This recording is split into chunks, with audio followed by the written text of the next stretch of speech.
Si pensabas que ahorrar era difícil es porque no tienes el talento financiero de Dina Boluarte. Con un sueldo que, según sus propias palabras, se redujo a 16.000 soles mensuales, la señora presidenta ha logrado duplicar su fortuna en apenas 3 años y medio en el gobierno. Sí, escuchaste bien. Mientras los mortales tienen que sobrevivir con el día a día, ella pasó de tener 623.383 soles con 94 céntimos en 2021 a la nada despreciable cifra de, escucha bien, 1.171.198 soles en 2024 y aún le queda 1 año y medio de gobierno. ¿Magia, suerte o una habilidad oculta para hacer crecer el dinero? Tal como lo señala el periodista César Romero en una nota publicada en La República, antes de ser ministra y presidenta, Boluarte se ganaba la vida con un sueldo de 4.500 soles en el RENIEC.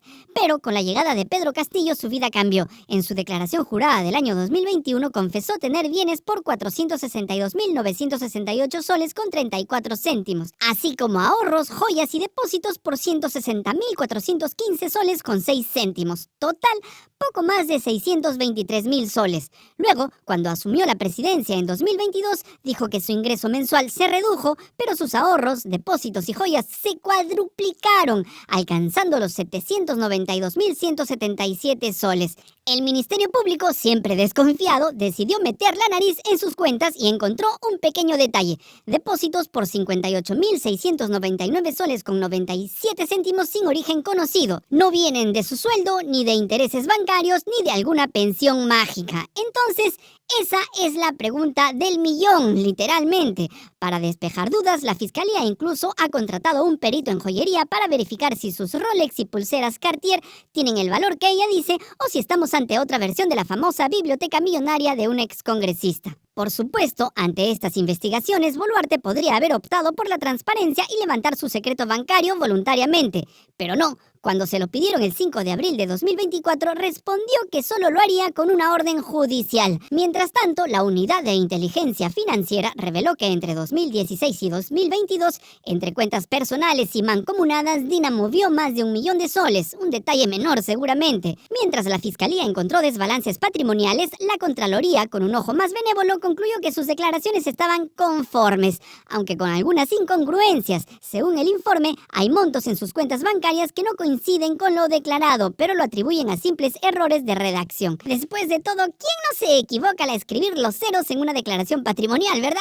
No obstante, en julio de 2024, el entonces contralor Nelson Schack fue menos indulgente y envió un informe a la Fiscalía señalando presunto enriquecimiento ilícito, encontrando más cuentas de las que la presidenta había reportado. Detalle importante: el actual Contralor General de la República es un ex militante de APP, aliado de Dina Boluarte. Solo detalles. Según el periodista César Romero de La República, con todo este escándalo, la fiscal de la Nación, Delia Espinosa, evalúa presentar una denuncia constitucional contra Boluarte.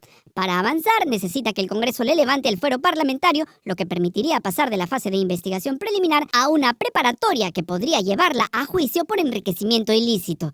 Por ahora, Dina sigue en Palacio sin preocupaciones aparentes mientras su patrimonio crece. Si esto sigue así, cuando acabe su gobierno, quizás no necesite pensión porque habrá dominado el arte de hacer dinero de la nada.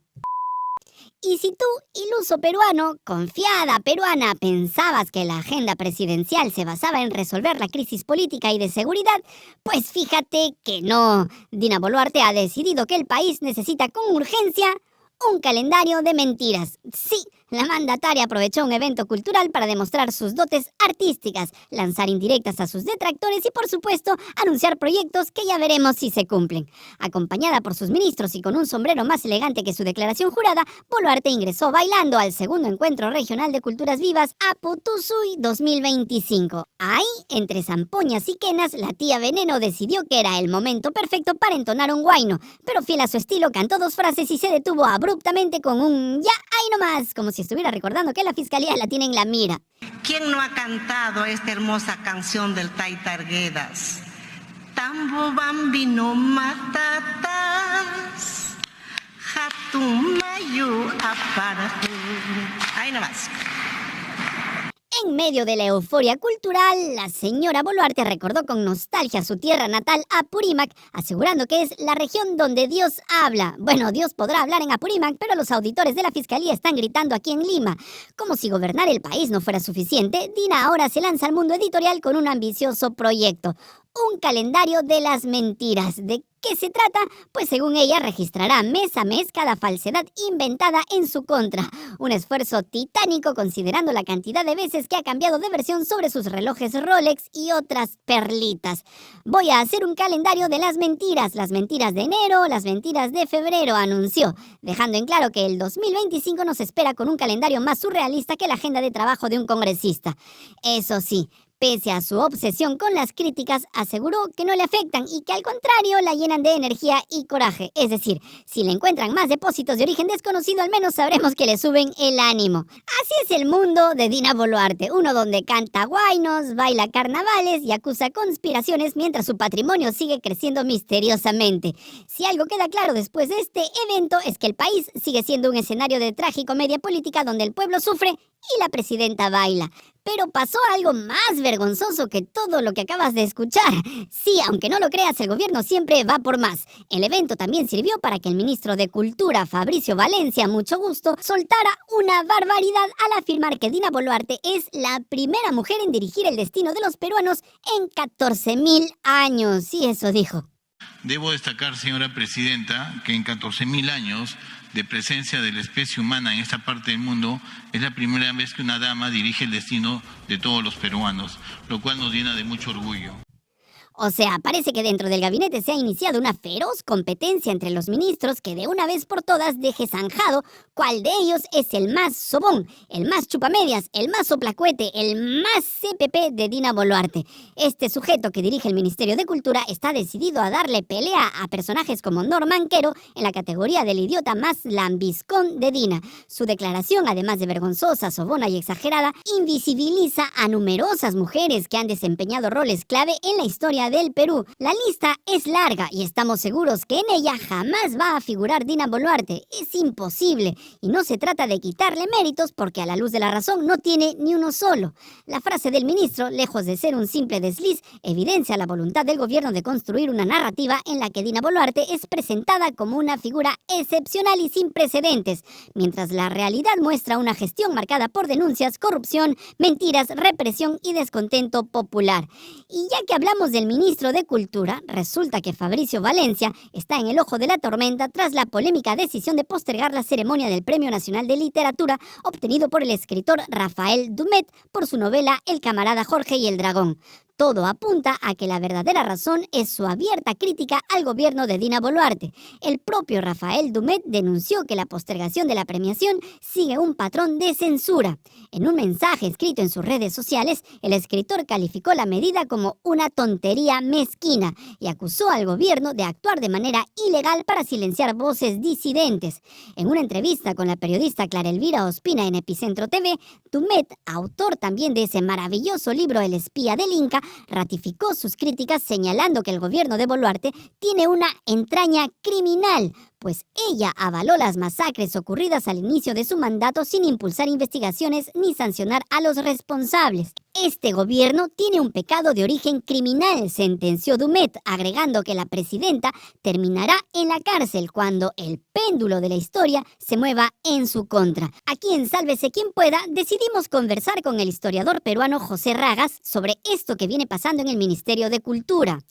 Profesor Ragas, como historiador, como docente y académico, ¿qué opinión tiene sobre la afirmación que hizo el ministro de Cultura sobre la presidenta Dina Boluarte, diciendo que es la primera mujer en dirigir el destino de los peruanos en 14.000 años? Bueno, creo que lo dicho por el ministro de Educación son unas frases, digamos, inexactas y que más bien demuestran la desesperación y la necesidad de alguien que quiere quedarse en el poder y quedar bien con la presidenta.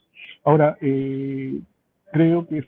creo que ponerla como una lideresa, digamos, en un periodo tan amplio, no es algo que es reconocido por el movimiento feminista, ni tampoco por la ciudadanía o por los expertos. Y creo que finalmente que los dichos del ministro me parece que lo que hacen es cubren también una serie de liderazgos femeninos muy importantes que ha habido, más allá de presidentas sino también a nivel, digamos, de líderes mujeres desde el periodo prehispánico como curacas o cacicas. El Ministerio de Cultura viene teniendo un comportamiento mezquino hacia artistas que han sido críticos con el actual gobierno. Ahí están los casos de Juan Acevedo, Nicolás Yerovi y el más reciente, el del escritor Rafael Dumet, ganador del Premio Nacional de Literatura, a quien el MINCUL se niega a reconocer en una ceremonia para entregarle el premio tal como lo establece la propia ley, solo por sus críticas al gobierno de Dina Boluarte. Profesor, ¿existen antecedentes de este tipo de acciones por parte del gobierno hacia figuras culturales que expresan disidencia? Lamentablemente hay varios precedentes en la historia reciente peruana, eso sin irnos muy atrás, ¿no? En el último siglo, digamos, pero estos precedentes curiosamente son casi todos de dictadura, lo cual hace quedar mal al gobierno actual.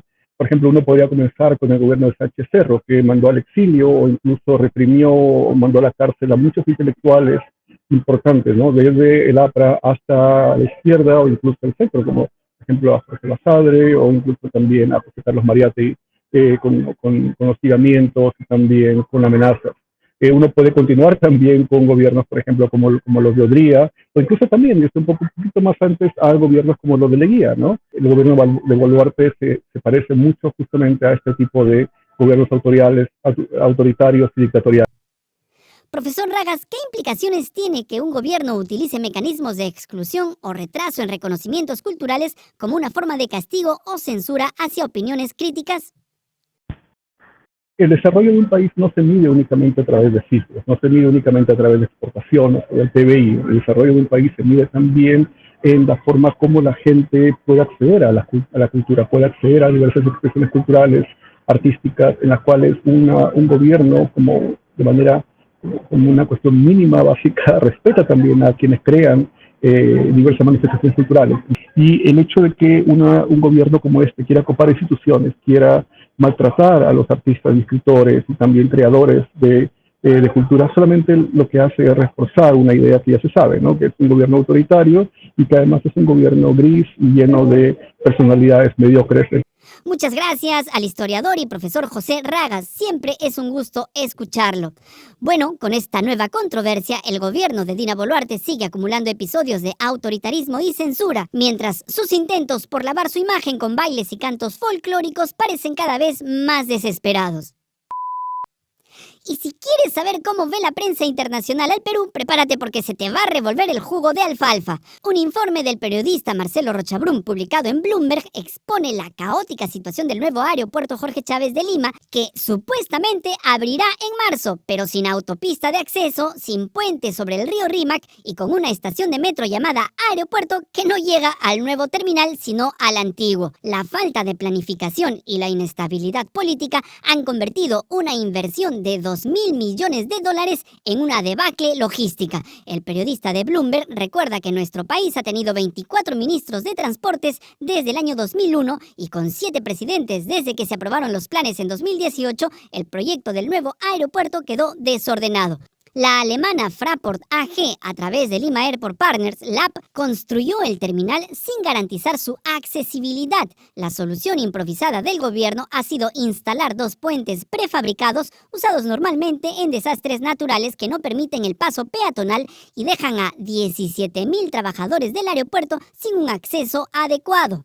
La autopista prometida solo estará lista en el año 2028 y la línea 2 del metro de Lima no tiene planes concretos para extenderse al nuevo aeropuerto. Mientras tanto, las autoridades intentan maquillar la crisis con medidas como renombrar la estación aeropuerto para evitar confusión y desplegar miles de policías en la zona considerada peligrosa. En privado, el gobierno y LAP se culpan mutuamente del desastre, mientras el ministro de Transportes, Raúl Pérez Reyes, evita responder sobre las fallas porque no quiso darle una entrevista a Bloomberg. El actual aeropuerto Jorge Chávez, con una capacidad para 12 millones de pasajeros, atendió a 24 millones el año pasado, avanzado. El nuevo terminal podría recibir hasta 30 millones con posibilidad de expandirse a 60 millones, pero sin accesos adecuados, la experiencia será caótica. Consultado por Bloomberg, Brian Castillo, de la Asociación de Arquitectos del Callao, criticó la falta de planificación urbana y denunció que la autopista diseñada busca ocultar las zonas populares del Callao a los turistas. LAP tampoco aceptó un pedido de Bloomberg para entrevistar a su gerente general Juan José Salmón, quien el año pasado había dicho que tener seguridad en la zona del nuevo aeropuerto es importantísimo. Imagínense que ocurra algo con un bus cargado de turistas en esa zona del Callao. Sería catastrófico, señaló en ese momento.